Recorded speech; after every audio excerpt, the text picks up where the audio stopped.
नमस्कार साथियों, आज हम सभी देखेंगे सभी खाता धारकों को 31 मार्च 2026 से पहले करना होगा यह 4 काम। यानी 31 मार्च 2026 से भारत में वित्तीय फाइनेंशियल ईयर 2025-26 का आखिरी दिन है। बैंकिंग नियमों में हालिया बदलाव और आरबीआई के नए निर्देशों के अनुसार आप सभी को अपने खाते में, अगर आप सभी का बैंक अकाउंट है तो आपको यह कार्य करना पड़ेगा। बैंक खाता धारक के लिए कुछ काम निपटाना बेहद जरूरी है, वरना आपका अकाउंट फ्रीज हो सकता है, आपका अकाउंट इनएक्टिव हो सकता है, या तो आपको भारी जुर्माना देना पड़ सकता है।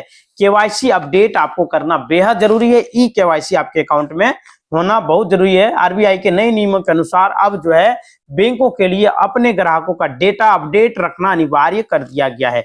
नए नियम यदि आपने लंबे समय से अपना नाउ और कस्टमर यानी कि केवाईसी अपडेट नहीं किया है तो बैंक खाते में जाकर के पार्शियल फ्रीज, आपका आंशिक रूप से बंद हो सकता है, आपका अकाउंट, आपका लेन देन बंद कर दिया जा सकता है। समय सीमा कम जोखिम वाले ग्राहकों के लिए आरबीआई ने नए अपडेट दिया उसका अवधि बढ़ा करके 30 जून 2026 तक दे दिया गया है। लेकिन अधिकांश बैंकों ने 31 मार्च तक का लक्ष्य रखा है और टोटल जितना भी खाता है सभी का केवाईसी होना अनिवार्य कर दिया गया है। आपके खाते का अगर यदि समय 5 साल से अधिक का समय हो चुका है तो आपका केवाईसी मैंडेटरी कर दिया गया है। तो क्या करें, तो आपने आधार, पैन और वर्तमान पते के साथ ब्रांच में जाएं। बैंक के मोबाइल ऐप के जरिए ऑनलाइन ई केवाईसी को आप सभी पूरा कर सकते हैं। सभी बैंकों ने अपने मोबाइल बैंकिंग को अपडेट कर दिया है, अपग्रेड कर दिया गया है। उसके माध्यम से आप सभी केवाईसी भी कर पाएंगे। अगर यदि आपके खाते में सी केवाईसी हो रखा है तो नॉमिनेशन आपका दर्ज होना जरूरी है, यानी कि नॉमिनी खाते में होना अनिवार्य कर दिया गया। बैंकिंग कानून संशोधन अधिनियम 2025 के तहत अब नॉमिनी के नियमों में बहुत बड़ा बदलाव कर दिया गया है। नया नियम अब आप एक बैंक खाते में 4 नॉमिनी तक ऐड कर सकते हैं, जोड़ सकते हैं। आप आय भी उसका तय कर सकते हैं, किस नॉमिनी को कितना शेयर कितना प्रतिशत आप सभी देना चाहते हैं। जैसे कि आपके गुजर जाने के बाद वो कितना शेयर बैंक से निकाल सकता है आपके अकाउंट से। तो जरूरी क्यों है, भविष्य में कानूनी विवादों से बचने के लिए आपके बाद आपके परिवार को पैसा मिलने के लिए नॉमिनेशन अनिवार्य है। 31 मार्च तक सुनिश्चित करें कि आपके खाते में सही नॉमिनी दर्ज है, सही नाम दर्ज है, सही नॉमिनी का डेट ऑफ बर्थ दर्ज है, सही नॉमिनी का क्या एड्रेस दर्ज है। पैन आधार लिंकिंग और इन ऑपरेटिव पैन आधार लिंकिंग, यानी आयकर विभाग के अनुसार जिन लोगों ने अपना पैन कार्ड आधार कार्ड से लिंक नहीं किया है उनका पैन 1 जनवरी 2026 के पहले ही इनऑपरेट हो चुका है, निष्क्रिय कर दिया गया है। असर इसका है, यदि आपका पैन निष्क्रिय हो गया तो बैंक खाते में 50,000 से अधिक का लेन देन आप सभी नहीं कर सकते हैं, आपका लेन देन रोक दिया गया है और आपको मिलने वाला ब्याज टीडीएस भी अधिक कटेगा आपके अकाउंट में। इसलिए अपना पैन कार्ड को अवश्य चेक करें एक बार, आधार से लिंक हुआ है या नहीं हुआ है। तो क्या करें, तो 31 मार्च 2026 से पहले 1000 का जुर्माना भर करके अपना पैन और आधार लिंक करवा सकते हैं, ताकि आपके बैंक सेवाओं में कोई भी बाधा ना पहुंचे। यानी निष्क्रिय खाता अगर यदि हो चुका है, डोरमेट अकाउंट हो चुका है, तो उसे आप सक्रिय कर सकते हैं। आरबीआई ने साइबर धोखाधड़ी और मनी लॉन्ड्रिंग को रोकने के लिए निष्क्रिय खातों पर सख्ती बढ़ा दिया गया है। नए नियम में यदि आपके खाते में 12 महीनों में कोई भी लेन देन नहीं हुआ है, कोई भी जमा निकासी नहीं हुआ है, तो उनका खाता इनएक्टिव ऑटोमेटिक कर दिया गया है और 2 साल के बाद तुरंत डोरमेट हो जाता है। तो नया निर्देश 2026 के नए नियमों के तहत ऐसे खातों की समीक्षा की जा रही है और बिना किसी गतिविधि वाले खातों को बंद भी किया जा सकता है। तो क्या करें, यदि आपके पास कोई भी बैंक का खाता है तो उसे आप चालू रखने के लिए 31 मार्च से पहले उसमें कम से कम एक ट्रांजैक्शन अवश्य करें, मतलब कोई भी जमा निकासी अवश्य कर दें, ताकि आपका खाता बंद ना हो। यह कार्य आपको करना पड़ेगा, यह ऑटोमेटिक बैंक के तरफ से कर दिया जाता है। इसलिए आपको अपने खाते में एक ट्रांजैक्शन करना अनिवार्य है। सभी बैंक खाता धारक को 31 मार्च 2026 से पहले यह कार्य करना पड़ेगा। अगर यदि आप सभी यह कार्य नहीं करते हैं तो आपका खाता बंद हो सकता है। खाता धारक के साथ साथ तभी आपको वहां पे जरूरी होता है नॉमिनी देना। यदि आपका नाम ठीक है, सही है, सब कुछ है, एड्रेस वगैरह है, लेकिन नॉमिनी आपका होना चाहिए। बहुत जरूरी है। बिना नॉमिनी का आपका अकाउंट नहीं चलेगा। और अपने अकाउंट में आपने जो मोबाइल नंबर दिया है उसे चालू रखें। मतलब 3 महीना से ज्यादा तक यदि रिचार्ज नहीं किए हैं मोबाइल में तो आपका नंबर बाजार में आ सकता है, कोई भी व्यक्ति खरीद सकता है।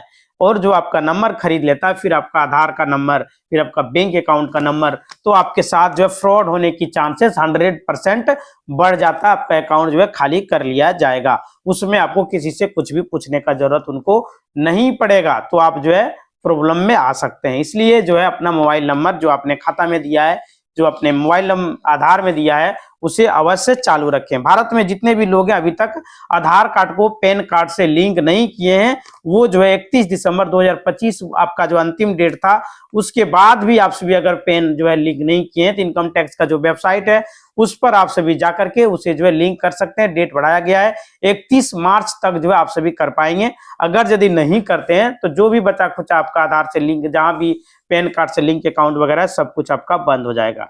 अभी जो है 1000 रुपया लेट फाइन लग रहा है। लेट फाइन देकर के आप सभी यह कार्य को कर सकते हैं, जो कि आपके लिए बेहद जरूरी है। अभी आधार कार्ड में भी जो है डॉक्यूमेंट मांगा जा रहा है, एक आईडी प्रूफ, एक एड्रेस प्रूफ, इन दोनों में से कोई एक आपको देना पड़ेगा। अगर यदि आप सभी नहीं देते हैं तो आपका जो आधार कार्ड भी इनवैलिड हो सकता है। आधार कार्ड में भी जो है आपको चार्ज लग सकता है। आधार कार्ड और बैंकिंग नियमों को लेकर सरकार और आरबीआई समय समय पर नई गाइडलाइन जो है जारी करते रहती है।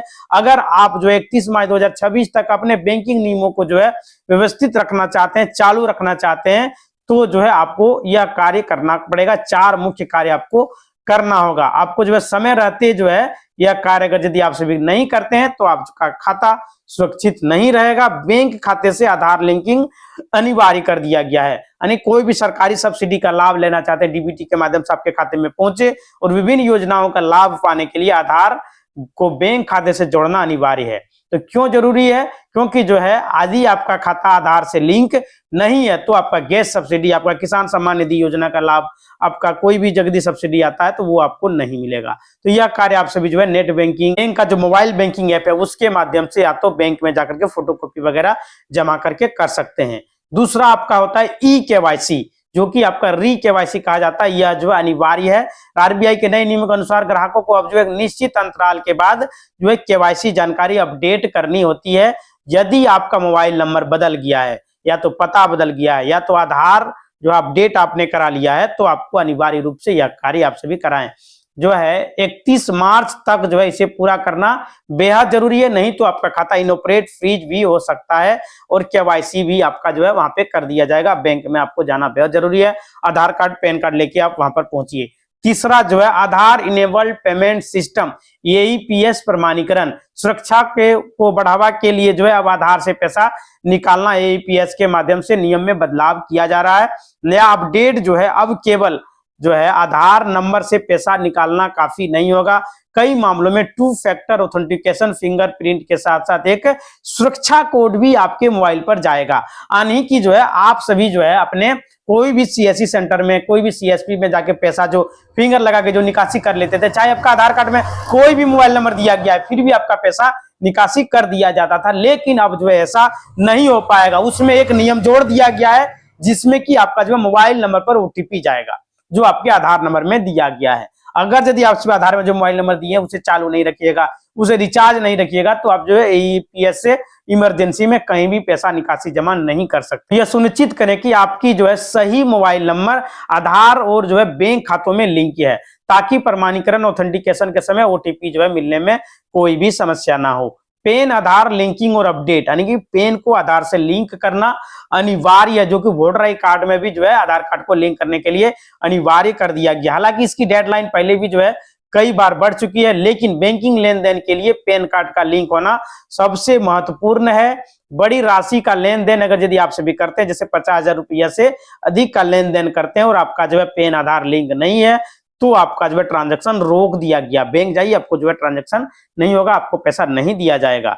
इनकम टैक्स की वेबसाइट पर जाकर के जो आप सभी चेक कर सकते हैं स्टेटस कि आपका जो है आधार कार्ड एक्टिव है या तो इनएक्टिव कर दिया गया है। पेन आधार लिंकिंग लिखिएगा गूगल में, फर्स्ट लिंक कीजिएगा, वहां पर जो है आपको आधार कार्ड और पेन नंबर डाल के आप चेक कर पाएंगे कि आपका जो है पैन कार्ड सही है या तो डीएक्टिवेट कर दिया गया है। अगर यदि एक्टिव दिख रहा है तो जल्द से जल्द लिंक कर लें, और बंद कर दिया गया तो अपने आधार सेंटर से आपको जाना होगा, वहां पे जाके फिंगर वगैरह लगा के दोबारा आप सभी जो उसे चालू कर पाएंगे। अभी मौका है, 1000 रुपया फाइन भर के उसे जो है चालू कर सकते। तो यह कार्य जो है आप सभी को करना पड़ेगा, ताकि आपका जो है बैंक खाता सुचारू रूप से चलता रहे, कोई भी सरकारी स्कीम का लाभ ना रुके। नहीं तो जो है बहुत बड़ा जो है आपको प्रॉब्लम हो सकता है, आपका टीडीएस वगैरह जो है ज्यादा कटना शुरू हो जाएगा। अगर यदि आपका पैन कार्ड निष्क्रिय होता है तो आपका खाते से टीडीएस वगैरह ज्यादा कटना शुरू हो जाएगा और कटेगा, फिर आप जो है प्रॉब्लम में आ सकते हैं। इसी तरह का वीडियो देखने के लिए चैनल को लाइक करें, शेयर करें और सब्सक्राइब करें। धन्यवाद दोस्तों।